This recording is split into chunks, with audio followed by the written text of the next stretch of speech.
Couple talk channel Lakshman Ekambaram. ఈరోజు ఒక ప్రత్యేకమైన వీడియోతో మీ ముందుకు రాబోతూ ఉన్నాను. మొదటిసారి మా ఛానల్ ఫాలో అయ్యారు తప్పకుండా బెల్ ఐకాన్ సెట్ చేసుకోండి. ఆల్ నోటిఫికేషన్ రూపంలో మేము ఏ వీడియో చేసినా కూడా ఎప్పటికప్పుడు నోటిఫికేషన్ రూపంలో వస్తుంది. మీకు అన్ని విషయాలు తెలుస్తూ ఉంటాయి. వీడియోని దయచేసి స్కిప్ చేయకుండా చివరి వరకు ఫాలో అవ్వండి. చివరి వరకు ఫాలో అయితే అన్ని విషయాలు మీకు తెలుస్తాయి. విషయ అవగాహన కలుగుతుంది.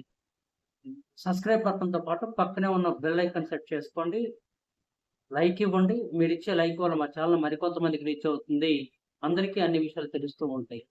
ఇక ఆలస్యం చేయకుండా నేటి వీడియోలోకి వెళదాం.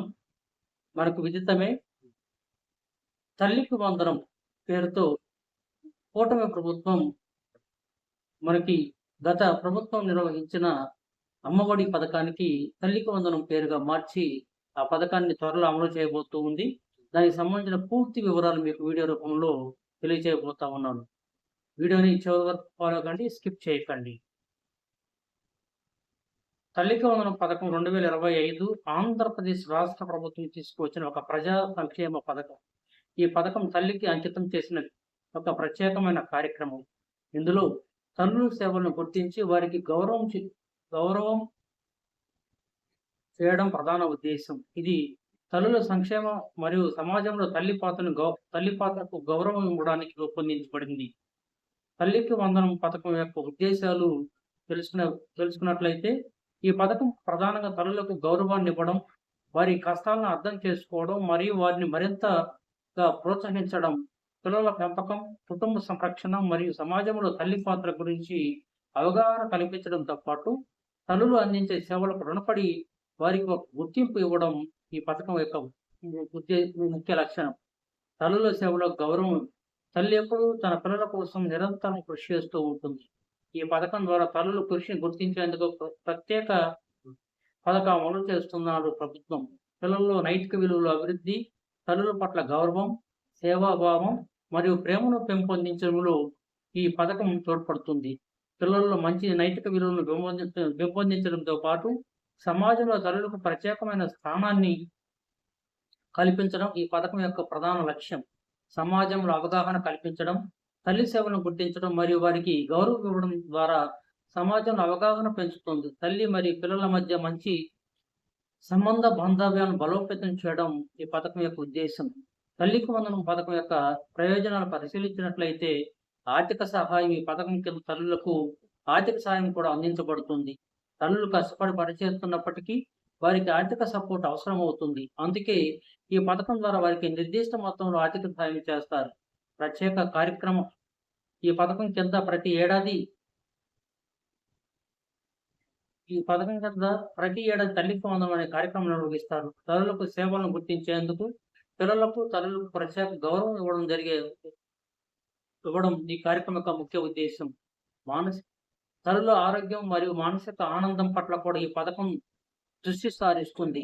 వారి శ్రేయస్సు కోసం ప్రతి కుటుంబం తల్లికి గౌరవం ఇవ్వాలని, వారికి అవసరమైన సపోర్ట్ అందించాలని ప్రభుత్వం సూచిస్తుంది. తల్లికి వందనం పథకం యొక్క ముఖ్యాంశాలు, అర్హతలు మనం పరిశీలించినట్లయితే ఈ పథకంలో అన్ని వర్గాల తల్లులు కూడా అర్హులు. కానీ పేద కుటుంబాలకు ప్రత్యేక ప్రాధాన్యం ఉంటుంది. పేద మరియు ఆర్థికంగా బలహీనంగా ఉన్న తల్లులు ఈ పథకానికి ప్రత్యేకంగా అర్హులు. ఈ పథకం అమలు విధానాన్ని పరిశీలించినట్లయితే ఈ పథకం గ్రామ మరియు నగర స్థాయిలో అమలు చేయబడుతుంది. గ్రామ సచివాలయాలు, పౌర సేవా కేంద్రాల వంటి స్థానాల్లో ఈ పథకానికి సంబంధించిన కార్యక్రమాలు చేపడతారు. ఈ పథకాన్ని పర్యవేక్షించేందుకు మరియు అమలు చేయడం కోసం ప్రత్యేక కమిటీలను ఏర్పాటు చేస్తుంది ప్రభుత్వం. ఈ కమిటీలు పథకం యొక్క అమలు విధానాన్ని నిరంతరం పర్యవేక్షిస్తూ ఉంటాయి. ఈ పథకం కింద తల్లులకు సేవా కార్యక్రమాలు నిర్వహిస్తారు. అందులో తల్లుల యొక్క సాయం, కౌన్సిలింగ్ మరియు అవగాహన కార్యక్రమాలు ఉంటాయి. తల్లి మరియు పిల్లల మధ్య బలమైన సంబంధాలను ప్రోత్సహించేందుకు ఈ పథకం దోహదపడుతుంది. తల్లికి వందనం పథకం యొక్క మార్గదర్శకాలు మనం పరిశీలించినట్లయితే 2025లో ప్రభుత్వం కొత్త మార్పులను తీసుకువచ్చింది. ఈ పథకంలో ముఖ్యంగా తల్లులకు అందించే ఆర్థిక సాయం మొత్తాన్ని రెట్టింపు చేశారు. అంటే గత ప్రభుత్వంలో కుటుంబంలో ఒక పిల్లవాడికి మాత్రమే లేదా ఒక విద్యార్థినికి మాత్రం ఈ పథకాన్ని అమలు చేసేవాళ్ళు. కానీ ఉమ్మడి కూటమి ప్రభుత్వం వచ్చిన తర్వాత ఎంతమంది చదువుకునే పిల్లలు ఉంటే అంతమందికి కూడా ₹15 చొప్పున అందించడానికి ప్రభుత్వం త్వరితగతిన చర్యలు చేపట్టింది. ఈ పెంపు తల్లుల అవసరాలను దృష్టిలో ఉంచుకొని చేయూతనిస్తుంది. తల్లులకు గౌరవం ఇవ్వడమే కాకుండా ఈ పథకం కింద సమాజంలో తల్లి పాత్రను బలోపేతం చేయడానికి ప్రత్యేకమైన కార్యక్రమాలు చేపడతారు. వీటిలో అవగాహన కార్యక్రమాలు, తల్లులు ప్రత్యేక గౌరవ వేదికలు ఏర్పాటు చేయడం వంటివి ఉంటాయి. తల్లికి వందనం యొక్క దరఖాస్తు విధానం ఏ విధంగా ఉంటుందో ఒకసారి పరిశీలించినట్లయితే, ఆన్‌లైన్ దరఖాస్తు ప్రక్రియ ఉంటుంది.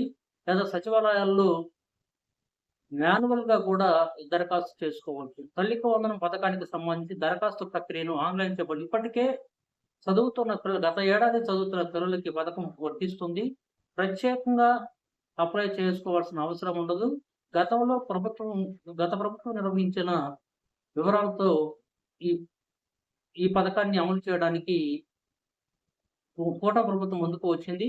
అయితే ప్రత్యేకంగా ఈ సంవత్సరం ఎవరైతే అర్హతలుండి అప్లై చేసుకున్న వాళ్ళకి ప్రత్యేకమైన వెసులుబాట్లు కల్పిస్తారు. తల్లికి వందనం పథకానికి సంబంధించి దరఖాస్తు ప్రక్రియను ఆన్‌లైన్‌లో చేపట్టవచ్చు. ప్రభుత్వ అధికారిక వెబ్‌సైట్ నుండి దరఖాస్తు ఫామ్ డౌన్‌లోడ్ చేసుకొని దాన్ని పూరించాలి. ఆధార్ కార్డు, పిల్లల జనన సర్టిఫికేట్, తల్లులకు సంబంధించిన ఆధార్ కార్డు, బ్యాంక్ అకౌంట్ వివరాలను సేకరించాలి. దరఖాస్తు ఫామ్ పూరించాక అవసరమైన డాక్యుమెంట్లు అటాచ్ చేసి ఆన్‌లైన్‌లో సమర్పించవచ్చు లేదా ఫిజికల్‌గా సచివాలయాల్లో కూడా అందించవచ్చు. అలానే తల్లికి వందనం పథకం అమలు విధానం మనం పరిశీలించిన గ్రామస్థాయి కమిటీలు ఈ పథకం అమలుకు ప్రత్యేకంగా గ్రామ స్థాయిలో కమిటీలను ఏర్పాటు చేశారు. వీరు ఆ పథకం అమలును పర్యవేక్షిస్తారు. గ్రామ, మండల, జిల్లా స్థాయిలో తల్లుల సేవలను గుర్తించేందుకు ప్రత్యేక కార్యక్రమాలు నిర్వహిస్తారు. పథకానికి సంబంధించి ప్రతి 3 నెలలకు 6 నెలలకు సమీక్షా సమావేశాలు నిర్వహిస్తారు.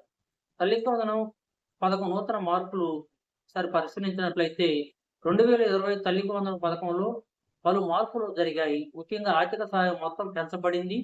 పథకం ఇప్పుడు ఆంధ్రప్రదేశ్ రాష్ట్రంలో మాత్రమే కాకుండా ఇతర రాష్ట్రాల్లో కూడా దీన్ని అమలు చేయడానికి సన్నాహాలు ఏర్పాటు చేస్తున్నారు. తల్లికి వందనం పథకం 2025 అద్భుతమైన సంక్షేమ పథకం. ఈ పథకం తల్లుల సేవలను గుర్తించి వారి గౌరవం అందించడం జరుగుతుంది. జూన్ 12 తారీఖున స్కూల్ పునఃప్రారంభమయ్యే రోజున ఈ పథకం అమలు చేయడానికి ప్రభుత్వం చర్యలు చేపడతా ఉంది. ఈ పథకానికి అర్హత ఉన్న తల్లులు తమ బ్యాంక్ అకౌంట్‌ని ఎన్‌పిసిఐ లింక్ చేయించడానికి 5 లేదా 7 తారీఖులకి గడువుగా నిర్ణయించడం జరిగింది. ఈ లోపల తల్లులు త్వరపడి ఎన్‌పిసిఐ లింక్ లేని వాళ్ళు ఎన్‌పిసిఐ లింక్ బ్యాంక్ అకౌంట్‌కి చేయించుకోగలరు. అలా చేయించుకునే వెడల డీబీటీ విధానంలో మనకి డబ్బులు బ్యాంక్ అకౌంట్‌లో జమ చేయనున్నారు కాబట్టి డీబీటీ విధానంలో ఎన్‌పిసిఐ లింక్ ఉంటే మాత్రమే డబ్బులు పడే అవకాశం ఉంటది. లేకుంటే డబ్బులు మన అకౌంట్‌లో పడే అవకాశము కోల్పోతాం. కాబట్టి త్వరపడి తల్లులు ఎన్‌పిసిఐ లింక్‌ని చేయించుకోగలరు. ఎన్‌పిసిఐ లింక్‌ను మనము బ్యాంకుకి వెళ్ళకుండా మన ఫోన్‌లోనే ఎలా చేసుకోవాలో కూడా మీకు గతంలో నేను ఒక వీడియో చేయడం జరిగింది. ఆ వీడియో లింక్‌ని మీకు డిస్క్రిప్షన్‌లో ఇవ్వడం జరుగుతది. విధానాన్ని అనుసరించి స్వయంగా మీరు కూడా ఎన్‌పిసిఐ లింక్‌ని మీ ఆధార్‌కి బ్యాంక్ అకౌంట్‌ని లింక్ చేసుకోవచ్చు. దాన్ని మనం ఎన్‌పిసిఐ లింక్ అంటాము. ఈ ఎన్‌పిసిఐ లింక్ చేసుకున్న వారికి డీబీటీ విధానంలో రూ. 15,000 ఒక పిల్లవాడికి లేదా విద్యార్థినికి రూ. 15,000 చొప్పున కుటుంబంలో ఎంతమంది ఉంటే అంతమందికి డబ్బులు జమ చేయడానికి కూటమి ప్రభుత్వం చర్యలు చేపడుతూ ఉంది. 2025 జూన్ 12 నుంచి పథకం అమలు చేయడానికి ప్రభుత్వం త్వరితగతిన సన్నాహాలు చేస్తూ ఉంది. కాబట్టి తల్లులు గమనించి ఈ పథకాన్ని సద్వినియోగం చేసుకొని తమ పిల్లల ఉన్నతమైన చదువులకు మంచి నాందిని ఏర్పాటు చేసుకొని వాళ్ళ యొక్క భవిష్యత్తుని తీర్చిదిద్దడానికి ఈ ఆర్థిక సహాయాన్ని మీకు వెసులుబాటు కలిగిస్తుంది కాబట్టి తల్లులు ఉపయోగించుకోవాల్సిందిగా అభ్యర్థిస్తూ, మా వీడియో మీకు నచ్చితే మా ఛానల్ సబ్స్క్రైబ్ చేయండి, లైక్ చేయండి, షేర్ చేయండి. మరందరికీ ఇలాంటి కొత్త విషయాలు తెలియజేసే అవకాశం మాకు కల్పిస్తూ ఉండండి. మరో రోజు మరో మంచి వీడియోతో మీ ముందుకి మీ teachers couple talk channel Lakshman Ekambaram.